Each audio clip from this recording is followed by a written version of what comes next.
Once again, this is Mike with How to Wargames, and you're watching part 4 of my How to Play Warcry series. Next up, we're going to work through Warcry's battle rounds and phases.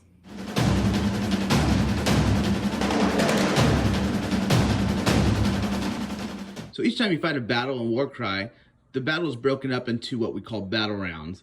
And generally, a victory condition will limit the battle rounds in a game to be somewhere between 3 and 5. So each battle round is broken up into 3 phases, which you can find in the core rulebook on page 38 and 39. These battle rounds consist of the hero phase, the reserve phase, and the combat phase. So let's get started with the hero phase.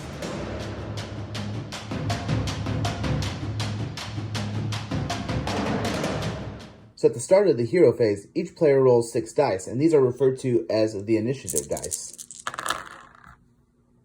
After rolling, each player counts up how many singles they have. A single is a dice that does not match any other dice. So in this case, we have a 1 and a 4. Whereas the 5s, we have a match, and the 2s, we have a match. The player with the most singles gains initiative. And in the case of a tie, both players will roll off, and the winner of that roll will then have initiative. So I rolled another 6 dice for our opponent, and you can see we have 2 singles and they have 1. Therefore, we would have the initiative this round. The remaining dice are referred to as ability dice. Now these can be used for fighters to do abilities in combat, but I'm going to go into this deeper in my next video. As a quick side note, these dice are only used for 1 round each and are done at the beginning of the hero phase. At the end of each round, these dice are discarded and you re-roll again. Now after the initiative has been determined, in this case us, each player receives 1 wild dice. A wild dice is an extra dice that each player gets that they're able to add to their initiative or ability dice. The player who has the initiative in this round, in this scenario us, must declare how they're going to use their wild dice. Then the player who does not have the initiative gets to declare how they're going to use theirs. A wild dice can be added to your initiative dice in attempts to seize initiative, and any amount of your wild dice can be used in this fashion. In addition, your wild dice may be used to make a single into a double, or make a double into a triple, or make a triple into a quadruple if we had a triple roll. I will go into the importance of doubles, triples, and quads, and how they're used in correlation with abilities in my next video.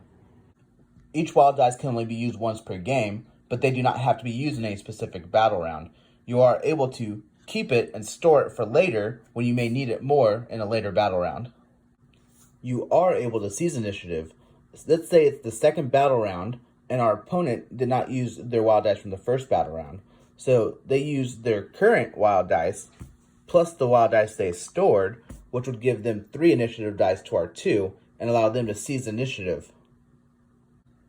Though if the use of a wild dice brings the initiative to a tie, then both players would roll off, and the winner of that roll would then have initiative. Now let's take a look at what we do in the reserve phase.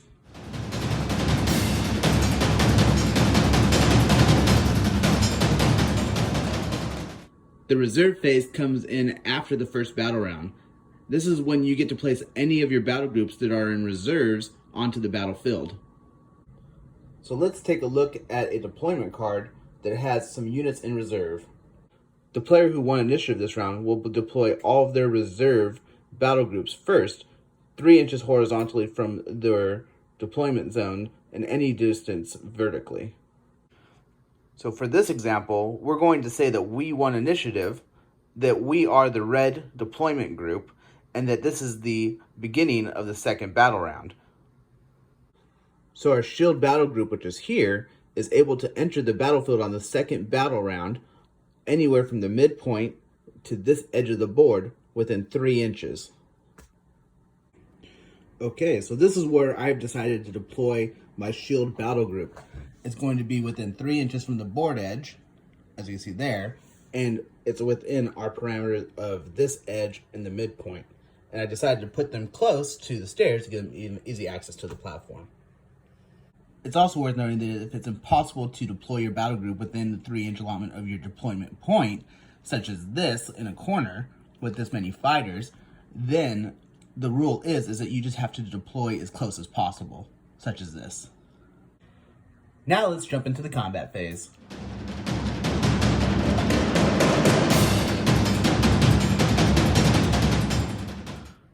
In the combat phase, players take turns activating their fighters, starting with the player who won the initiative. When it's the player's turn, they can activate one fighter. This is known as the fighter's activation. The player can pick one fighter to activate, but cannot pick a fighter that's already activated in the phase, which is represented by this token. If a player no longer has any fighters to activate, such as these two have already done their activations this round, then it will automatically pass to the other player's turn. Players will continue to activate their fighters until both players no longer have any activations remaining. Once this happens, that will signify the end of the round. Each fighter in the warband is allowed 2 actions per round. There are 4 actions a fighter can choose from. That is move, attack, disengage, and wait. You can use these actions together in several combinations, such as moving, then moving,